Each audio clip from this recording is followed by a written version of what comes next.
Hi అండి. ఈరోజు పెసరపప్పు మజ్జిగ చారు చేసుకుందాము. దానికి పుల్ల మజ్జిగ కావాలి. ఆ మజ్జిగకి ఎంత సరిపోతుందో పెసరపప్పు బాయిల్ చేసి పెట్టుకోండి. పెసరపప్పు బాగా చల్లారాలి.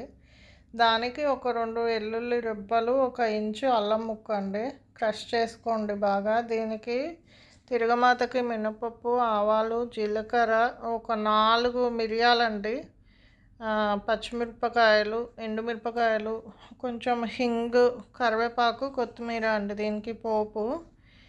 ఈ మజ్జిగ బాగా విస్క్ చేసుకొని దీంట్లో ఈ పెసరపప్పు కూడా వేసి మంచిగా విస్క్ చేసుకోండి. ఉండలు లేకుండా చేసుకుంటే బాగా టేస్ట్ బాగుంటుందండి. బాగా విస్కర్ తోటి విస్క్ చేసుకున్న తర్వాత మీరు ఈ పోపు ఇదంతా వేసేయండి.